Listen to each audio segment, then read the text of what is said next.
Apa maksud kalimat ini? Di kitab Ibrani pasal 1 ayat 1 dan 2 bagian pertama atau 2a, setelah di masa yang lampau Allah berulang kali berbicara kepada nenek moyang kita melalui para nabi. Pada hari-hari terakhir ini Allah berbicara kepada kita melalui anaknya. Allah itu sejak dulu, sekarang hingga nanti pun masih berbicara, senantiasa berbicara. Nah, sebelum melanjutkan, saya ingin memberikan informasi terlebih dulu bahwa pembicaraan saya ini bersumber dari Alkitab versi Pemulihan, buku-buku Watchmeni, Witness Lee, terbitan Jasperin Surabaya. Terutama dalam berita ini, saya terinspirasi dengan buku pelajaran hayat kitab Ibrani bab yang kedua. Di Ibrani, kitab Ibrani pasal 1 ayat 1 dikatakan masa yang lampau. Nah, masa yang lampau ini adalah zaman perjanjian lama. Sebelum ada manusia, di kitab Kejadian pasal yang pertama, kedua, alam semesta diciptakan dengan firman atau pembicaraan Allah Elohim.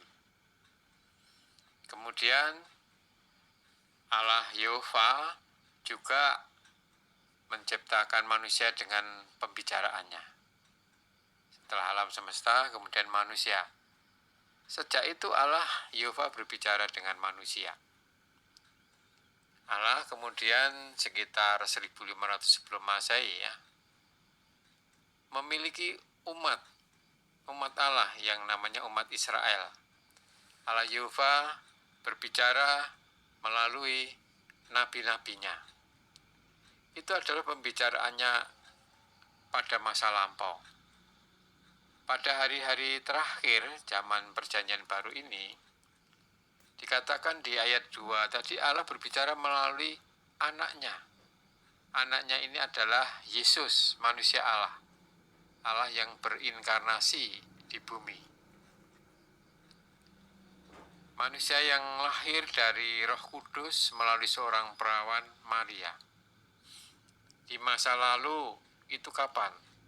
Yaitu sebagaimana tercatat dalam kitab-kitab perjanjian lama, ada 39 kitab dari kitab pertama Kejadian hingga kitab yang ke-39 kitab Maleakhi. Nah, peralihan masa dari masa lampau ke masa berikutnya ditandai dengan pembicaraan seorang nabi terakhir dalam perjanjian lama, yaitu Yohanes Pembaptis. Kemudian setelah Yohanes Pembaptis, Yesus ini setelah umur 30 tahun, Allah berbicara melalui anaknya, Yesus. Dari 3 kitab Injil, Allah berbicara bahwa Yesus ini adalah anak Allah yang dikasihinya, dan Allah berkenan. Matius pasal 3, Markus 10, Lukas 3. Setelah pada waktunya, pembicaraan Allah di dalam anaknya sampai dia mengalami kematian, kebangkitan, dan keterangkatan dari bumi. Dia menjadi roh yang memberi hidup atau roh pemberi hayat. 1 Korintus 15 ayat 45. Melalui kita percaya, rohnya masuk ke dalam kaum berimannya dalam masa perjanjian baru ini, hari-hari terakhir ini.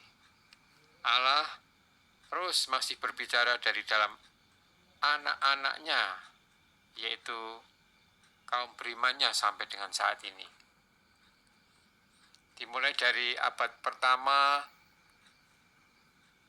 setelah kenaikannya, di dalam Alkitab bagian perjanjian baru dicatat bagaimana Allah berbicara melalui Rasul Petrus dan para rasul lainnya, penginjil-penginjilnya, para nabi perjanjian baru, kemudian ada Rasul Paulus dan Rasul Yohanes di dalam surat-surat kirimannya kepada gereja-gereja.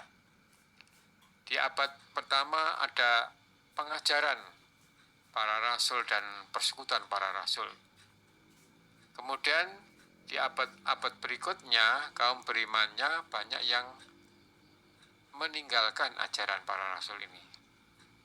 Namun sejarah mencatat bagaimana Allah memulihkan umatnya kembali kepada ajaran para rasul.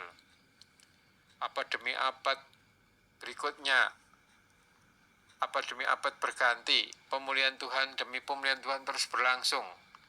Saya percaya Allah terus berbicara. Di abad 19 ada The Brethren, kaum persaudaraan, banyak kebenaran dipulihkan hingga mereka membicarakan kebenaran mengenai orang-orang percaya berada dalam satu tubuh Kristus. Orang-orang Kristen menyadari bahwa walau berbeda tetapi telah dalam satu tubuh. Namun sayang belum ada pelaksanaannya sehingga membuat belum bisa berada dalam satu tubuh Kristus ini. Sampai pada akhirnya di abad 20, Tuhan membangkitkan salah satu anak-anaknya, yaitu Watchmeni. Melalui Watchmeni di tahun 1922 mempraktekkan pelaksanaan visi satu tubuh ini. Tuhan berkenan, maka gereja lokal yang demikian tumbuh dan berkembang di banyak tempat. Gereja lokal ini adalah gereja dalam kesatuan tubuh Kristus dengan keesaannya berdasarkan tumpuan lokalitas. Satu kota, satu gereja. Melalui Watchmeni di zamannya Allah berbicara. Demikian juga setelah periode Watchmeni, Tuhan memakai hambanya yang bernama Witness Lee. Sampai pada akhir hidupnya, Tuhan juga berbicara dengan membicarakan kebenaran, kehidupan manusia Allah, dan pelaksanaan gereja yang tidak terpecah. Kemudian pada akhir abad 20, dilanjutkan dengan kawan-kawan sekerja pelayanannya hingga saat ini di abad 21. Allah terus berbicara.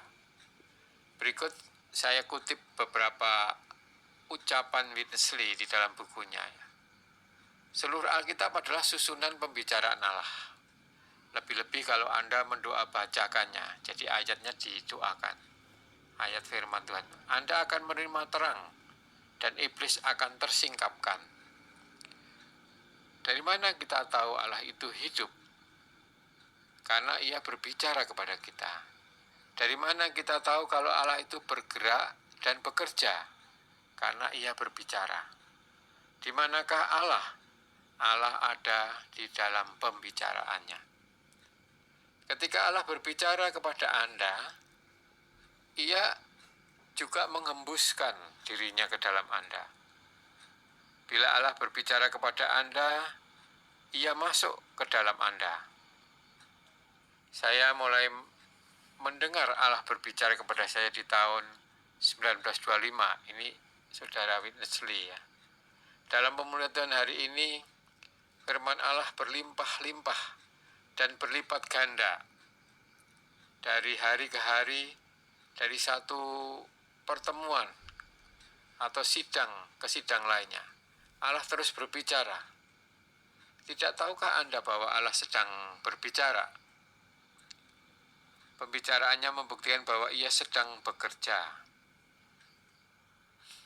Apa sebabnya di antara sekian banyak orang Kristen itu tidak ada pembicaraan Allah?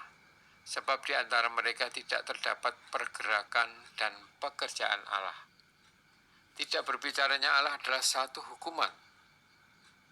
Dulu pada masa 1 Samuel 3, 1 Samuel pasal 3 di mana firman Allah jarang, hal itu bagi Imam Eli serta seisi keluarganya adalah satu hukuman. Bila Anda berada dalam berkat Allah, Allah pasti berbicara dengan Anda setiap menit. Pembicaraan Allah kepada Anda membuktikan bahwa ia memberkati Anda. Dalam pemulihan Tuhan dewasa ini, Allah berbicara di tengah-tengah kita dengan berlimpah-limpah, sehingga setiap orang dapat mendengar pembicaraannya. Apakah Allah berbicara kepada Anda? Kalau iya, itu membuktikan bahwa Allah itu real, hidup, dan bergerak. Allah yang hidup itu akan menyalurkan dirinya ke dalam kita melalui berbicara. Makin banyak ia berbicara kepada Anda, makin banyak pula unsur ilahinya ditransfusikan ke dalam Anda. Firman Allah mendatangkan 3 hal kepada kita. Pertama ialah terang. Di mana ada firman Allah, di situ pasti ada terang Allah. Bersama terang ini kemudian datang pemahaman, visi, hikmat yang tepat, pengetahuan, dan pengutaraan atau pembicaraan. Bila Anda memiliki terang, Anda memiliki daya lihat, pandangan, dan visi. Bila Anda memiliki terang, Anda memiliki pengetahuan, pemahaman, dan hikmat. Hal ini membuat Anda memberi Anda pengutaraan sehingga Anda tidak mungkin membisu, tidak berbicara. Mengapa banyak anggota dalam denominasi atau organisasi Kristen selalu duduk membisu selama jam kebaktian pada hari Minggu? Karena mereka kekurangan terang dan tidak melihat apa-apa. Ini kata Witness Lee. Jika Anda di dalam kegelapan tentu sangat sulit untuk berbicara. Terang dari firman, tetapi terang dari firman menghasilkan penglihatan dan penglihatan menghasilkan perkataan. Pemberitaan saya, Witness Lee, berasal dari penglihatan surgawi. Saya melihat banyak di dalam firman. Firman Allah juga mendatangkan hayat. Ketika Anda menyentuh firman, Anda akan dihidupkan. Mengapa orang-orang dalam gereja pemulihan Tuhan demikian hidup dan lincah? Karena mereka memiliki hayat yang terdapat dalam firman Allah. Bagaimana kita bisa memiliki hayat ini? Terima saja firman Allah, maka hayat itu akan datang. Firman membawakan terang, hayat, dan juga kekuatan. Ibrani pasal 2 ayat 2a bahwa Allah berbicara di dalam putra. Putra yang berbicara adalah roh itu. Jadi melalui rohnya, putra Allah ini adalah juga firman. Bila firman itu berbicara, firman menjadi roh itu. Hal itu terbukti dalam ketujuh surat dalam Wahyu pasal 2 dan pasal 3. Pada permulaan tiap surat, itu dikatakan Tuhan berfirman. Tetapi akhirnya kita disuruh mendengarkan apa yang dikatakan roh itu kepada gereja-gereja. Saya perlu ingatkan bahwa yang dimaksud gereja di sini adalah orang-orang yang telah menerima keselamatan, bukan mengenai gedung dan organisasinya. Ini membuktikan bahwa bila Tuhan Yesus berbicara, roh lah yang berbicara. Di Yohanes 6 ayat 63 dikatakan, perkataan-perkataan yang kukatakan kepadamu adalah roh dan hidup atau hayat. Hari ini Putra sebagai roh yang berbicara sedang berbicara bersama-sama gereja-gereja. Dia tidak hanya berbicara kepada gereja, tetapi juga berbicara bersama-sama dengan gereja-gereja itu. Wahyu pasal 22 ayat 17, roh dan pengantin perempuan itu berkata, marilah. Pada permulaan kitab Wahyu dikatakan bahwa roh berbicara kepada gereja-gereja, tetapi pada akhir kitab Wahyu, roh berbicara bersama-sama dengan gereja-gereja. Karena roh yang berbicara itu sudah bersatu padu dengan gereja. Haleluya, puji Tuhan. Demikianlah pembicaraan Allah. Amin.